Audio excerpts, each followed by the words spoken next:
The Ghost Who Loved Me. When protection becomes forever in suspenseful romance story. The bullet grazed the oak tree exactly 3 inches from her head. Mira Ashton froze, her breath catching in her throat as bark exploded in a spray of splinters. She'd been hiking through the Wyoming wilderness for hours, her GPS completely dead, her phone useless in the mountains. Now she stood paralyzed on what she thought was public land, staring at the smoking scar in the tree trunk. Welcome to Heartbound Ashes. Don't forget to like and subscribe for more emotional stories that'll keep you on the edge of your seat. You've got 30 seconds to explain why you're on my property before the next one's closer. The voice came from somewhere above, rough, controlled, and absolutely serious. Mira's hands shot up instinctively. I'm lost. My GP's died. I thought this was part of the National Forest Trail system. Silence. Long enough that her heart hammered against her ribs like a trapped bird. Then movement, a shadow shifting in the tree line. A man emerged from the dense pines, and Mira's breath caught for an entirely different reason. He was tall, powerfully built, with dark hair pulled back and eyes that could cut glass. He wore tactical pants and a black shirt that clung to a body clearly built for combat. But it was the rifle in his hands, held with casual, lethal expertise, that made her knees weak. Lost, he repeated flatly, those sharp eyes scanning her like a threat assessment. In designer hiking boots and a jacket that costs more than most people's rent. Dangerous territory. Mira bristled despite her fear. I'm a photographer. I was documenting wildlife for a conservation project when my equipment failed. I've been walking for 6 hours trying to find my way back to the main road. He lowered the rifle slightly, but his stance remained coiled. Ready. You're 15 miles from the nearest main road. In the wrong direction, her stomach dropped. 15 miles? And it's getting dark. He gestured toward the sky, where the sun was already kissing the mountain peaks. Temperature drops to freezing up here at night. You'd be dead by morning. The casual way he said it, matter of fact, no emotion, sent a chill through her that had nothing to do with the temperature. So what do you suggest? She tried to keep the tremor from her voice. He studied her for a long moment, and she could almost see the calculations happening behind those ice-blue eyes. Finally, he sighed, a sound that carried both irritation and resignation. You stay at my cabin tonight. I'll take you back to civilization in the morning. He started walking, not waiting to see if she'd follow, and if you try anything stupid, you won't like how it ends. The fortress in the mountains. His cabin turned out to be a fortress. Perched on a rocky outcrop with 360-degree views, the structure was part luxury lodge, part military bunker. Solar panels covered one side of the roof. Cameras dotted every corner. The windows were bulletproof. She could tell by the thickness when he opened the reinforced door. Inside was immaculate. Weapons lined one wall in pristine condition. A state-of-the-art computer system blinked silently in the corner. But what caught her attention was the stack of files on the table, each marked with red classification stamps. He caught her looking. Bathroom's through there. There's a spare room upstairs. Don't touch anything, don't go anywhere I haven't cleared, and we'll both survive the night. Who are you? The question escaped before she could stop it. He paused, his back to her. Someone who left a life behind to make sure no one ever found him. Until today, the weight of those words settled over the room like falling snow. Secrets in the dark. That night, unable to sleep in the too-quiet guest room, Mira crept downstairs. She told herself she was just thirsty, but truthfully, she was curious, dangerously curious. He sat at the table, a glass of whiskey untouched beside him, staring at an old photograph. In it, a younger version of him stood in military dress uniform, his arm around a beautiful woman with kind eyes. Her name was Sarah.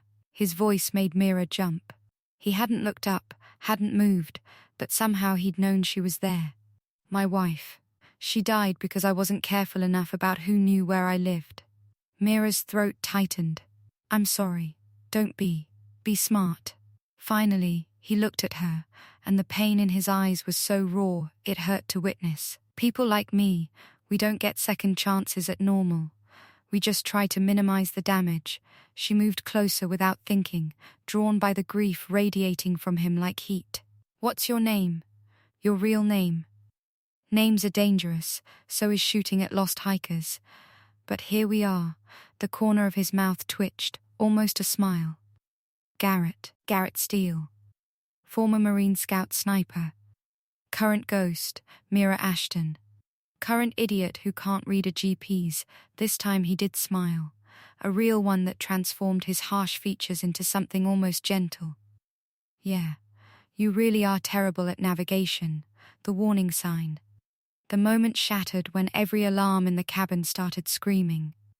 Garrett moved like lightning, grabbing his rifle and checking the security monitors. Mira's blood turned to ice as she saw the screens, 4 men, heavily armed, moving through the forest toward the cabin with tactical precision. Who are they? She whispered. His jaw was granite. People who've been looking for me for 3 years.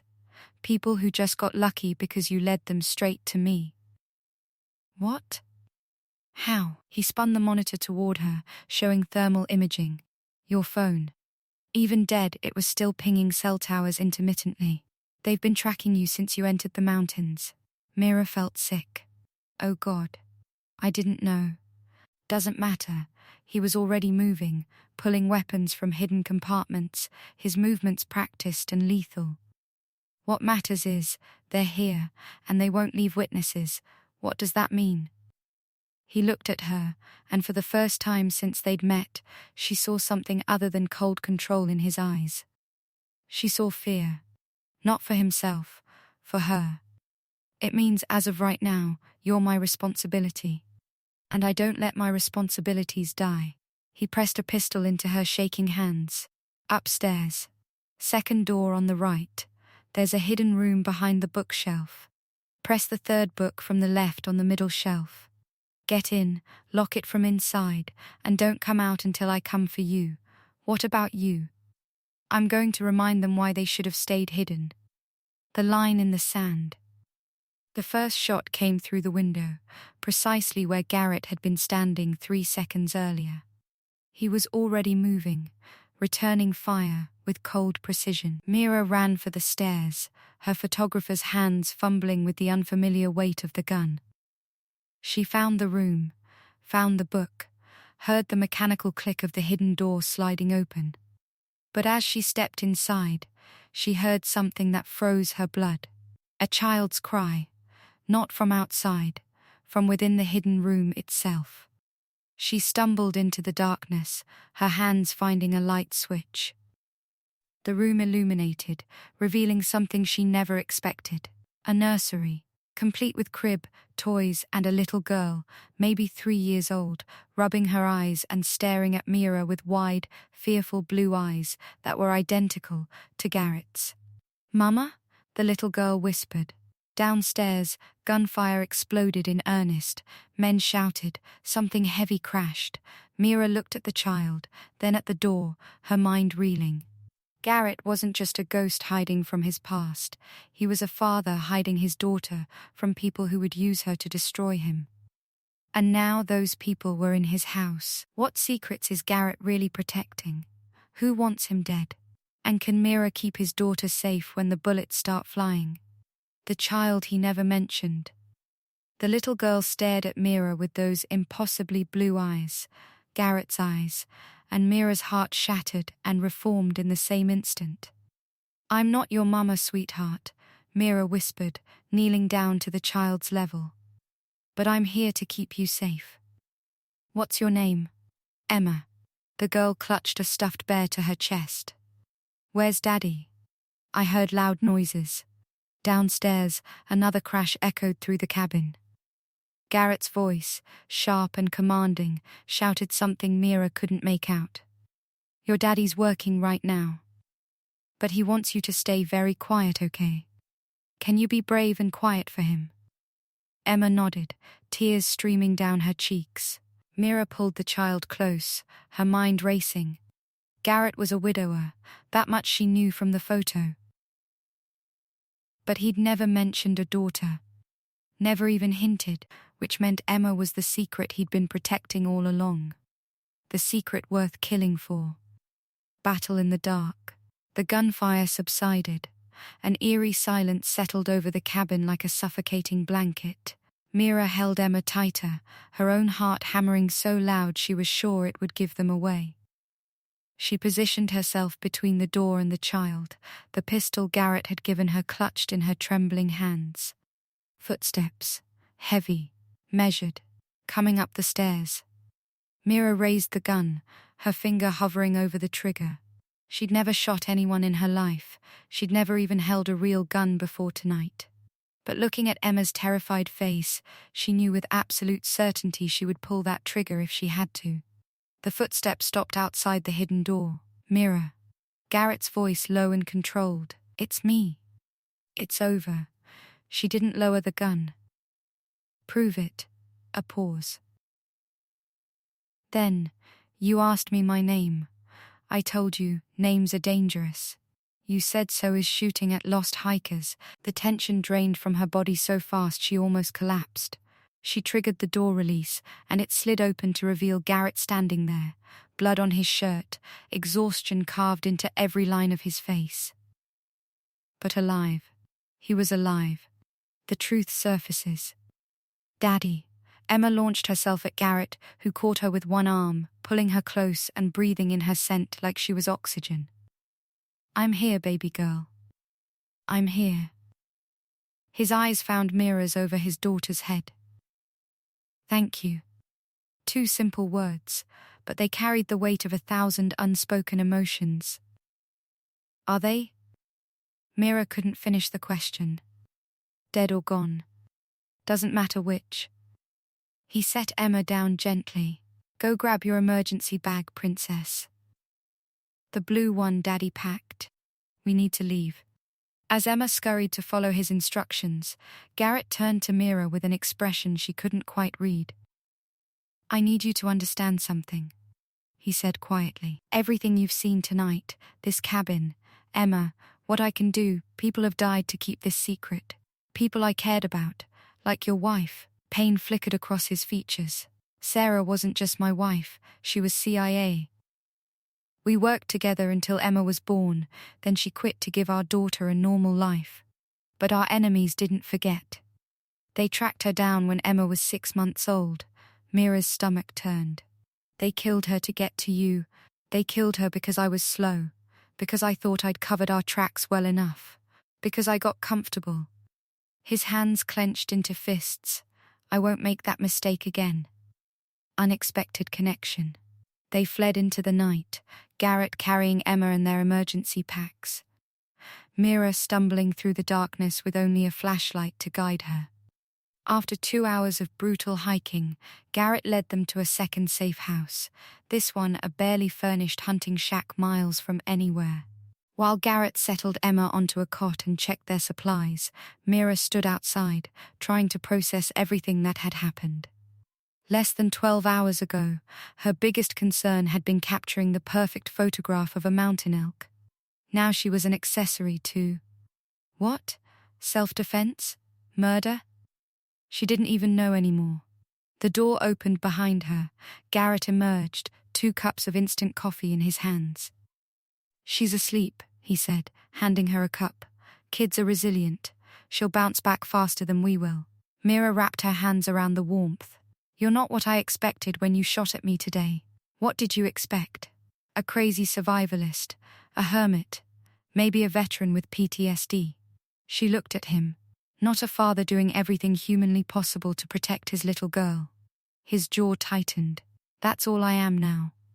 Everything else, the Marine, the operator, the ghost, it's all just tools to keep her alive.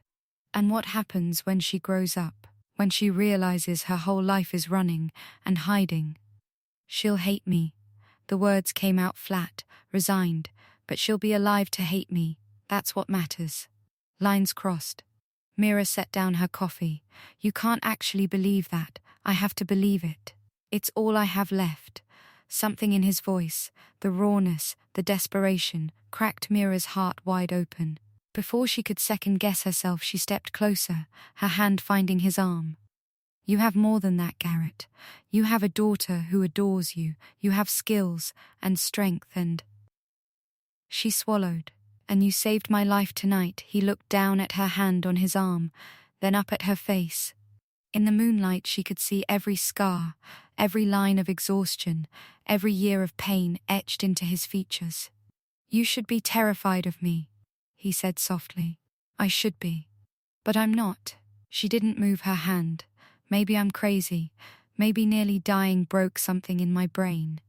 But when I look at you, all I see is a man who would burn down the world to protect the people he loves.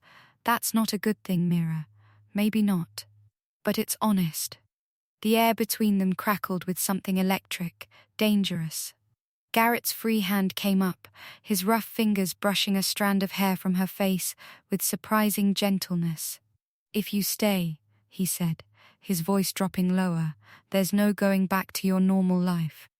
The people who came tonight, they're part of a larger organization. They'll keep coming. And anyone associated with me becomes a target. I know, you should run. First light, I'll take you to town, and you should disappear. Change your name, move across the country, forget you ever met me. Mira's heart hammered. Is that what you want? His eyes searched hers, and she saw the war raging behind them. Duty versus desire, protection versus need. No, he finally admitted. It's not what I want. But it's what's right. Then maybe just this once. She whispered, rising on her toes, we do what we want instead of what's right. She kissed him, the point of no return. It wasn't gentle, it wasn't soft, it was desperate and raw and tasted like coffee and danger and a future that couldn't exist. Garrett's control shattered. His arms came around her, pulling her flush against him, and he kissed her back like a drowning man breaking the surface for air. When they finally broke apart, both breathing hard, Mira saw something new in his eyes. Hope. Terrifying, fragile hope. This is insane, he murmured against her lips. Completely. You're going to get hurt, probably.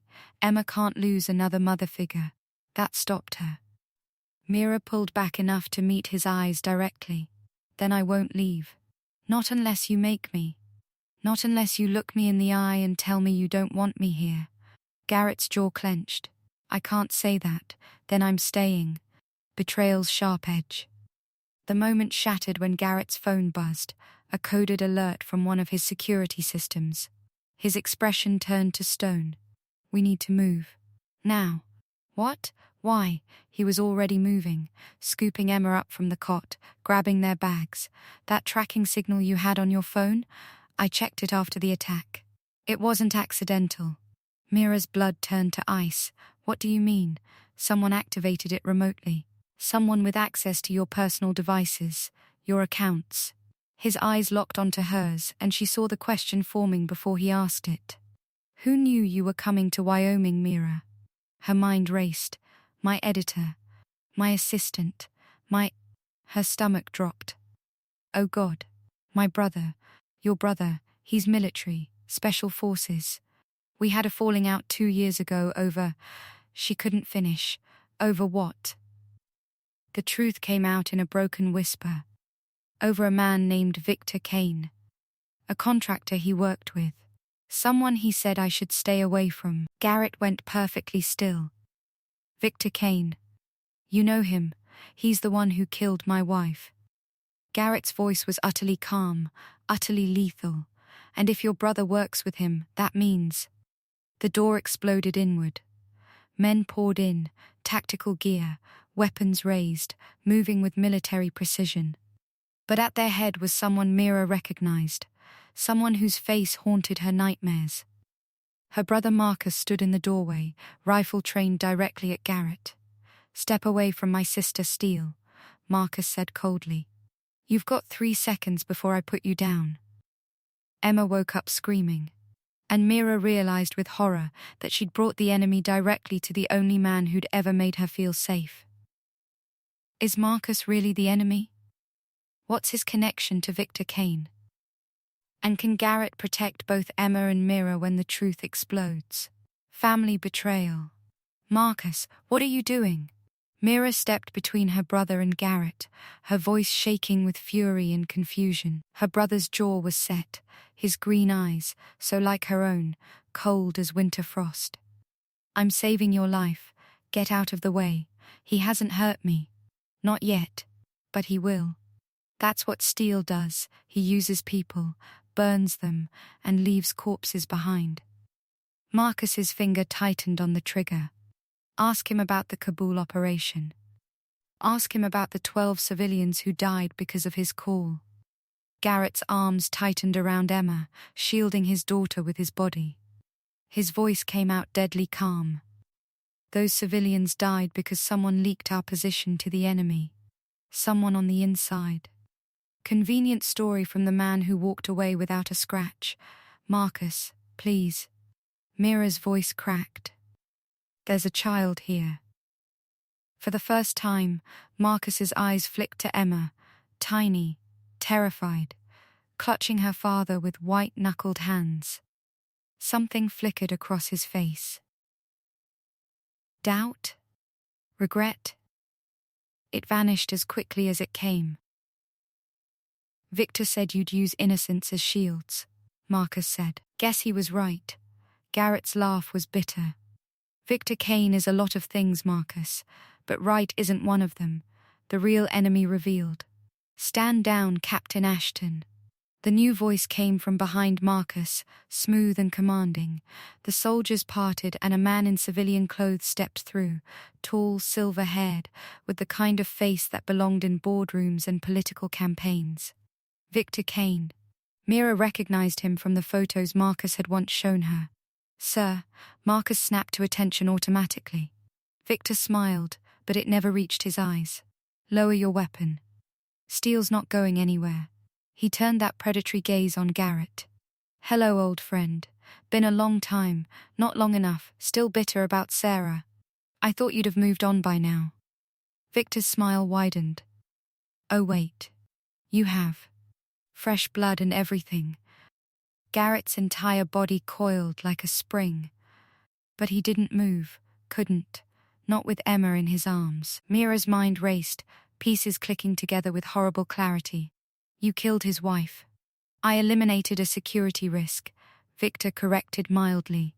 Sarah Steele was going to expose classified operations worth billions. She made her choice. She was going to expose your war crimes, Garrett said. The weapons deals, the civilian massacres you covered up, the funds you embezzled. She had proof, had being the operative word. Victor gestured casually. Really, Garrett, did you think hiding in the mountains would keep you safe forever? All I had to do was wait for you to get sloppy. Lucky for me, the lovely Miss Ashton here provided the perfect opportunity. Mira felt sick. You used me, I used your brother's guilt, Victor corrected. After the incident that killed his unit. Your unit too, wasn't it, Marcus? He's been quite malleable. Tell them, Captain. Tell them what you think happened in Kabul. Truth cuts deep. Marcus's face had gone ashen. Garrett called in a strike on a building that was supposed to be an enemy stronghold. 12 civilians died, women and children, and who provided the intelligence that it was a stronghold? Garrett's voice cut like a blade. Marcus's hands shook. You did. Wrong. Victor did.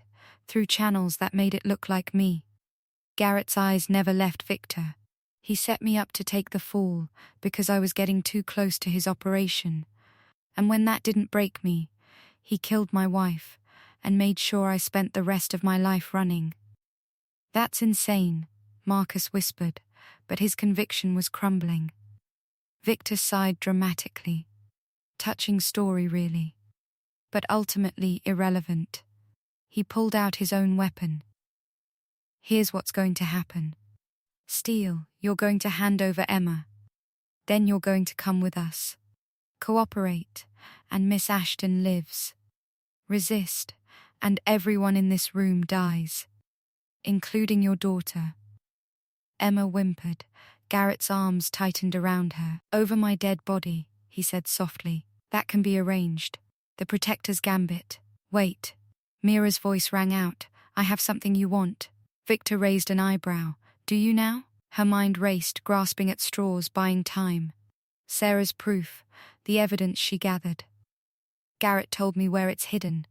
Garrett's eyes snapped to hers, sharp with warning. She ignored him. "She's lying," Victor said flatly. "Am I? Think about it. Why else would I stay with him? Why else would he trust me?" Mira forced her voice steady. "I'm a photographer, Victor. I document things. And Sarah's files? They're documented beautifully. Every transaction, every body, every order you gave, all digitized, all backed up, all set to release automatically if anything happens to me." The lie was bold, absurd. But Victor hesitated. That hesitation was all Garrett needed. The final stand. Garrett moved like lightning. He set Emma down behind him, drew the pistol holstered at his back, and fired 3 shots in under 2 seconds. 2 soldiers dropped. The third shot shattered the propane lantern hanging from the ceiling. Darkness exploded across the room. "Mira, get Emma out the back." Now, chaos erupted. Gunfire strobed the darkness. Men shouted. Mira grabbed Emma, the little girl's weight familiar now, and ran for the back door she'd seen earlier. Behind her, Garrett fought like a demon, all training, no hesitation, pure protective fury unleashed. Marcus's voice cut through the madness. "Cease fire. Cease fire, God damn it." Mira burst through the back door into the cold night, Emma clinging to her neck.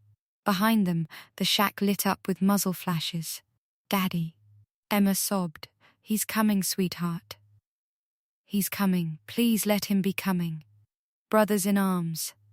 Inside the shack, Garrett pressed himself against the wall, breathing hard. He'd taken down 4 more soldiers, but Victor had escaped in the chaos, and he was running low on ammunition. A shadow moved to his left. Garrett spun, weapon raised. Marcus stood there, hands up, his own rifle pointed at the floor. "Don't shoot. Give me one reason." "Because I just killed 3 of Victor's men to get to you." Marcus's voice shook. "Because you were right. About Kabul. About Sarah. About everything." Garrett's gun didn't waver. "How do I know this isn't another trick?" "You don't. But your daughter's out there with my sister, and Victor's hunting them both." Marcus met his eyes. "So we can kill each other, or we can save the people we love. Your call." The moment stretched between them like a razor wire. Finally, Garrett lowered his weapon. "If you're lying, then you can shoot me after we get them to safety." The hunt. They found Mira and Emma a 1/4 mile into the forest, huddled behind a fallen log. Emma launched herself at Garrett the moment she saw him. "Daddy, you came. Always, princess, always." He held her close, his eyes finding Mira's. "You okay?" She nodded, but her hands were shaking. "Victor, gone. But he'll be back." Garrett looked at Marcus. "How many men did he bring?" 12-man team. You took down 7, I dropped 3. That leaves Victor and 1 soldier unaccounted for, and they know we're on foot." Garrett's jaw set. "We need to move. There's a ranger station 5 miles north. We can call for extraction there." "Victor has contacts everywhere," Marcus warned. "Including in law enforcement. Then we'll have to be smarter than him." They moved through the forest like ghosts, Garrett on point, Marcus covering the rear, Mira carrying Emma when the little girl got too tired. 2 hours before dawn, they heard it, dogs barking in the distance. He brought trackers. Marcus breathed. Garrett's expression went cold. "Then we make a stand." The final confrontation. The ranger station appeared through the trees, a small log building with a radio tower. Exactly what they needed. But Victor was already there, waiting on the porch with his last soldier and 2 massive tracking dogs. "I knew you'd come here," he called out. "Limited options, predictable routes." "You're slipping, Garrett." Garrett stepped into the clearing, hands visible, Emma hidden behind Mira and Marcus. "Let them go, Victor. This is between you and me. Is it? Because I seem to remember you caring deeply about collateral damage. Victor's gun swung toward where Mira stood. Tell me where Sarah's files are, or Miss Ashton becomes collateral. They don't exist, Garrett said. I lied. There are no files, then you've just killed her. The gun fired. But Marcus was already moving, shoving Mira aside, taking the bullet meant for his sister. He went down hard. Marcus. Mira screamed. Everything happened at once. Garrett charged Victor with a roar of pure rage. The tracking dogs lunged. The soldier raised his weapon, and Emma, tiny Emma, picked up a fallen branch and threw it with all her might. It wasn't much, but it was enough to distract the soldier for half a second. Half a second was all Garrett needed. Justice and peace. When the dust settled, Victor lay dead, his soldier unconscious, and the dogs whined uncertainly in the chaos. Garrett rushed to Marcus, who clutched his bleeding shoulder, his face pale but alive. You took a bullet for her, Garrett said, applying pressure to the wound. She's my sister, Marcus gasped. What was I supposed to do? Mira knelt beside them, tears streaming down her face. You idiot. You beautiful idiot. Runs in the family, Marcus managed a weak smile. Emma tugged on Garrett's arm. Is Uncle Marcus going to be okay? Uncle Marcus? Garrett raised an eyebrow. He saved Mira, Emma said simply. That makes him family, new beginnings. 6 months later, the cabin in Wyoming was rebuilt, stronger, safer, with better security and no secrets. Mira stood on the new porch, camera in hand, photographing the sunset over the mountains. Emma played in the yard, her laughter carrying on the wind. Marcus, recovered from his injury and cleared of all charges after testifying against Victor's organization, was teaching Emma how to track rabbit prints in the dirt. Garrett came up behind Mira, his arms sliding around her waist, his chin resting on her shoulder. Thinking about leaving, he murmured. She leaned back into him. Not a chance. Good. He turned her to face him, his expression serious. Because I need to ask you something. He pulled a simple silver band from his pocket. I'm not good at normal. I'm probably never going to be safe to be around. But I love you, Mira Ashton. And if you'll have me, have us, I promise to spend every day protecting what we've built. Mira's eyes filled with tears. Yes. 1,000 times yes. As he slid the ring onto her finger, Emma squealed with delight, and Marcus clapped slowly, a genuine smile on his face. The final secret.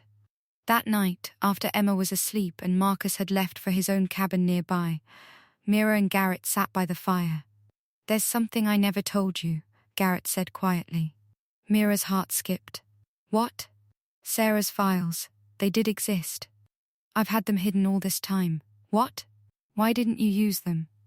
Because releasing them would have started a war, dozens of powerful people exposed, international incidents, maybe even a constitutional crisis. He looked at her. But now, with Victor dead and his organization dismantled, those files can finally go to the right people. Justice can finally happen. Mira took his hand. Then let's make sure it does. As they sat together, planning their next move, neither noticed the small red light blinking from the tree line. A camera. A listener. A new enemy, watching and waiting, because some secrets never die. They just wait for the right moment to return.